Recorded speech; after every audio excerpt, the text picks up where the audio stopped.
주식 농부인들 반갑습니다. 추세와 수급에 따른 추수입니다. 오늘 분석할 종목은 파도입니다. 종목 분석에 앞서서 구독자의 댓글 알림 설정까지 해두시면 저희 길을 받아서 주식 투자가 대박 나실 겁니다. 더불어서 종합진단자를 놓치지 마시고 끝까지 시청하시기 바랍니다.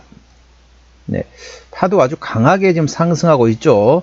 최근에 이제 뭐 CXL 관련된 내용도 있고 반도체 업황도 상당히 좋기 때문에 전반적으로 강세를 보이고 있다. 현재 최근에 강하게 상승한 다음에 현재 박스권을 형성하면서 1차 상승 후에 현재 힘을 비축하는 과정이라고 보시면 되겠습니다. 힘을 비축한 후에 다시 2차 상승할 수 있기 때문에 예의주시하시기 바랍니다. 자, 동사 기술적 분석에 앞서서 최근에 나왔던 이슈 먼저 말씀드렸습니다. 자, 세 가지 이슈인데 짧게 설명드리도록 하겠습니다. 참고적으로 더보기에 해시태그 보시면서 제 설명 들으면 조금 더 이해가 빠르실 겁니다. 자, 9월 18일 나왔던 이슈죠. 105억 원 규모의 기업용 SSD 컨트롤러 공급 계약 체결 소식에 급등했다는 제목 제공했습니다. 해외 낸드 플래시 메모리 제조사와 105억 500만원 최근 매출액 대비 24.15% 규모의 공급 계약 체결했다. 공급 내용은 기업용 SSD 컨트롤러 공급이며 계약 기간은 25년 9월 18일부터 26년 3월 19일까지이다.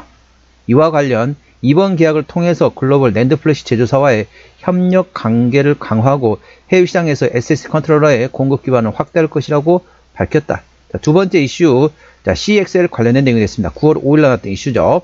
컴퓨터 익스프레스 링크, 즉 CXL 관련주가 동반 강세를 보이겠다. CXL 기술이 차세대 인공지능 AI 인프라 핵심으로 꼽히며 투심이 몰린 것으로 풀이되고 있다. 반도체 검사 장비 전문기업인 엑시콘과 QRT, 네오셈, 파두, 퀄리타스 반도체 등 CXL 관련된 종목들이 일제히 상승세이다. CXL은 CPU와 메모리를 이어주는 인터페이스 기술로서 생성형 AI와 데이터 센터 등에서 처리해야 할 데이터 양이 폭증하면서 고대역폭 메모리, 즉 HBM과 함께 차세대 메모리로 주목받고 있다. 참고하시고요. 자, 세 번째 이슈 10월 2일 나왔던 이슈네요. AI 훈풍의 동반 질주, 반도체 중소형주 일제히 강세를 보였다는 제목됐습니다. 반도체 중소형주가 마이크론 훈풍과 삼성전자, SK하이닉스의 오픈 AI 협업 소식에 힘입어 동반 강세를 보이겠다. 시그네틱스, NCN, NC트론, SK스코어, 라닉스, 넥스칩 등 비메모리 반도체주가 강세를 보이고 있으며 반도체 부품 장비주도 역시 강세를 보이고 있다. 덕산하이메탈, 네오셈, 제주반도체, 퓨릿, 뉴파워 플라즈마, 퀄리타스 반도체, 인텍플러스, 유니셈, 사이닉 플러스, 파두 등도 일제히 오름세를 보이고 있다. 이날 반도체주 강세는 간밤 미국 증시에서 마이크론이 8% 넘게 급등한 데 이어서 삼성전자와 SK하이닉스가 오픈 AI와 글로벌 AI 인프라 구축 협약을 체결했다는 소식이 겹치면서 강세를 보였다. 자, 지금 이 얘기 나왔습니다. 최근에 이제 나왔던 이슈가 뭐냐면 삼성전자하고 SK하이닉스 시총을 합치니까 1000조 원을 넘는다. 그러면서 현재 강하게 상승하고 있습니다. 자, 현재 우리나라 코스피 지수 어떻습니까? 사상 최고치를 경신하고 있습니다. 사상 최고치 경신하는 데는 뭐가 핵심이다? 바로 반도체가 핵심입니다. 자, 이렇게 생각하시면 되겠습니다. 시간이 좀 흘러가는데, 자, 우리나라 같은 경우는 종합지수 주가 지수 산정하는 방식이 바로 시가총액 가중치 방식이 되겠습니다. 참고적으로 미국 같은 경우는 평균치 방식입니다. 그러니까 S&P 500 안에 예를 들자면은 뭐가 있을까요? 애플이 있다. 그럼 애플은 어떻다? 500개 중에 하나에 포함되면 하나밖에 안 됩니다. 그래서 똑같이 평균 된다는 거죠. 그런데 우리나라 삼성전자, 예를 들면 S&P 코스피 200이다. 그러면은 삼성전자는 20% 이상 차지합니다. 삼성전자가 1% 오르면은, 자, 그게 20% 전체 20% 포지션만큼 반영이 된다고 보시면 됩니다. 그러니까 미국에서는 똑같습니다. 시가총액 100조짜리나 시가총액 100억 원짜리나 똑같은 상승하면 똑같은 양만큼 시가총액이 이제 그 시장에 반영이 된다 보시면 되는데, 우리나라 같은 거 어떻다? 시가총액 가중치입니다. 그럼 어떻죠? 우리나라 시가총액 2위가 어디입니까? 삼성전자, SK하이닉스입니다. 그러니까 쉽게 말하면은 시장이 올라가면 반도체주도 올라갈 수밖에 없다. 그럼 어떻다? 동사와 같은 반도체 부품주, 반도체 종목들이 동반 움직일 수밖에 없습니다. 이 점 투자에 참고하시고요. 동사 기술적 분석 말씀드렸습니다. 자, 자세한 내용은 더보기에 해시태그를 참고하시기 바랍니다. 동사 주가 보면 어떻습니까? 강하게 상승했었죠. 최근에 이렇게 강하게 상승한 다음에 어떻다? 이렇게 지금 박스권을 형성합니다. 이걸 무슨 형이라고 하냐면요. 이거를 뭐라 한다? 바로 페넌트형이 됐습니다. 이렇게 강한 상승 후에 박스권을 만드는 거죠. 강한 상승이 나온 다음에 삼각수렴을 만드는 게 깃발형이고, 강한 상승 이후에 박스권을 만드는 게 바로 페넌트형이 됐습니다. 이 두 가지 패턴이 가장 강한 패턴이라고 보시면 됐습니다. 현재 주가 어떻습니까? 동사 이렇게 주가 조정 나오면 저점에서 누군가 관리를 한다는 거죠. 저점에서 누가 사주고 고점이 되면 또 파는 겁니다. 이런 식으로 현재 박스권을 만들면서 1차 상승 후에 에너지를 비축하는 현재 박스권이라고 보시면 됩니다. 쉽게 설명하면 박스권은 어느 정도 에너지 비축이 마무리된다. 그러면 1차 상승만큼 2차 상승도 충분히 나올 수 있습니다. 그래서 현재는 말을 달리다가 잠시 쉬고 있는 상태입니다. 잠시 쉬면은 계속 쉴까요? 아니죠. 쉬었다가 다시 에너지가 비축이 되면 다시 또 달릴 수 있다는 거죠. 이 점 투자에 참고하시기 바랍니다.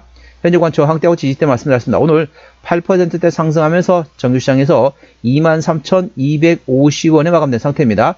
1차 저항대는 24,000원, 그 위에 25,000원이 됐습니다. 25,000원부터는 투자자 심리가 흔들릴 수 있는 관이기 때문에 5일선 대응하시면 되겠고요.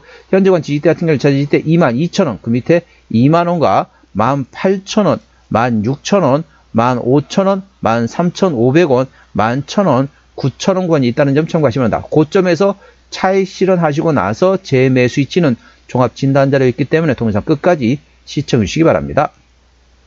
자, 수급 동향 보시겠습니다. 외국인 한 달 동안 109만 9천 줄 샀습니다. 최근에 보면 외국인 같은 전반적으로 샀다 팔았다 트레이딩하고 있네요. 기관 한 달 동안 61만 8천 줄 팔았는데 최근에 역시 기관도 샀다 팔았다 트레이딩하고 있습니다.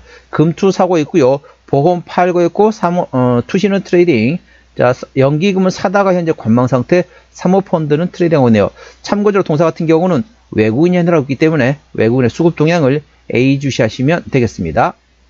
자, 신용비율을 보시도록 하겠습니다. 동사는 0.5%대 신용비율이기 때문에 이 정도면 양호하다, 안정적이다 라고 보시면 되겠고, 시가총액은 1조 1천억 원대 되겠습니다. 동사 코스피 100위가 대략적으로 4조 6천억 원대이기 때문에 동사 코스피 100위권 4조 6천억 미만이기 때문에 중소형주로 인식하시면 되겠습니다.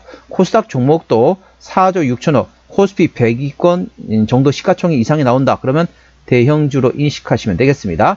자, 최대 주주 지분율이 현재 25%의 지분율을 가지고 있습니다. 책임 경영 확인 차원에서 중소형주는 최대 주주 지분율이 30% 이상 돼야만이 책임 경영한다 보시면 되겠습니다. 그런 측면에서는 다소 최대 지분율이 약하다는 점 참고하시고요. 그 다음에 RPC4도 현재 8%대 지분율을 가지고 있습니다. 실적 같은 경우는 매출액이 23년도에 220억원대에서 24년도에 작년도에 430억원대까지 큰 폭의 증가했었지만 영업이익, 당기순이익 모두 적자 지속입니다. 분기 실적 역시 영업이익과 당기순이익 아직까지는 적자 지속 중인 상태가 되겠습니다. 자, 부채 비율 같은 경우는 30%대, 유보율은 1800%대이기 때문에 이 정도면 재무적으로 튼튼한 기업이 되겠습니다. EPS는 당기순이익, 지배주순이익이 적자로서 마이너스라 보시면 되겠고요. BPS는 1946원, 2,000원 계산하면 되겠습니다. 적정주가 수준은 PBR 1배에서 2배 사이입니다. 2,000원부터 4,000원 주가를 감안해도 현재 23,000원대 싸다고 볼 수는 없는 위치가 되겠습니다. 하지만 동사는 실적 밸류에이션보다는 모멘텀에 따라 주가를 움직이는 테마의 습성을 가지고 있는 중소형주라는 점 참고하시고, 관련된 반도체 관련된 사항 A 주시하시기 바랍니다. 자, 종합진단 내용이 되겠습니다. 파도 오늘 23,250원 정규시장에 마감됐습니다. 수급적으로는 외국인 현대라도 최근에 샀다 팔았다 트레이드하고 있네요. 외국인의 평균 매수단가, 평균 매도단가 모두 22,000원대 되겠습니다. 기본적 분석상 23년 대비 24년도 그리고 올해도 현재 영업이익과 당기순이익이 적자 지속 중인 상태입니다. 종합 재무상태 같은 현재 튼튼하다 보시면 되겠습니다. 모멘텀은 150 규모의 SSD 컨트롤러 공급 계약 체결했다 보시면 되겠고, 차세대 AI 인프라 CXL과 AI 훈풍에 따라 반도체 주가 동반 움직인다. 그래서 동사도 수혜를 받을 것으로 예상되면서 모멘텀 되고 있다는 점 참고하시고요. 추세적으로 보시도록 하겠습니다. 차트쇼는 60.9이기 때문에 괄관 70까지는 약간의 여력이 있습니다. 수급 추세도 역시 75.0이기 때문에 괄관 80까지는 약간의 여력이 있습니다. 현재 고점 위치에 있지만은 현재 기술적 보조지표상으로는 상승할 수 있는 여력이 추가적으로 남아있다 보시면 되겠습니다. 참고하시고요. 목표가는 25,000원입니다. 25,000원부터는 투자자 심리가 흔들릴 수 있는 구간이기 때문에 5일선 대응하시면 되겠습니다. 5일선 종가상 이탈 시 절반 정리, 그 다음날 시가 회복하지 못한다면 나머지도 차익선나 보시면 되겠고요. 여기 손절도 있지만 재매수 위치입니다. 고점에서 5일선 대응하셔가지고 차익 실현하시고 난 다음에 1차 재매수 위치는 18,000원, 2차 재매수 위치는 13,500원 구간이라는 점 투자에 참고하시기 바랍니다. 자, 파도 어디서 실적이 나오는지 매출액 기준으로 말씀드렸습니다. 네, 예전에 뻥튀기 논란, 이제 그거는 이제 조용해졌죠. 실적이 이제 매출액이 예전만큼 이제 안 나온 게 예전만큼보다 훨씬 더 잘 나오고 있다 보시면 되겠습니다. 현재 동사는 SSD 컨트롤러에서 대부분 실적이 나오고 있습니다. 자본금 변동액 같은 경우는 최근에 24년 11월 6일 날 이후로 한 차례도 유상증자한 적이 없습니다. 그렇기 때문에 당연히 매물은 없고 아까 보셨던 것처럼 재무적 튼튼하기 때문에 추가적인 유상증자 가능성도 거의 없습니다. 그 점에 대해서는 안심하셔도 되겠습니다. 관계사미 연결대선 회사 같은 경우 현재 CXL 관련된 부품 개발하고 생산하고 판매하는 자회사 있고요. 그 다음에 플래시 메모리 관련된 제품 생산 판매하고 있는 자회사들이 있다는 점 참고하시기 바랍니다. 현재 중국에 있네요. 중국 상해에 있습니다. 자, 오늘은 파도 종목 진단했습니다. 구독, 좋아요, 댓글, 알림 설정까지 해주시면 저희 기운을 받아서 주식 투자가 대박 나실 겁니다. 더불어서 많은 관심과 격려 부탁드립니다. 이상 추세와 수급의 달인 추수겠습니다. 감사합니다.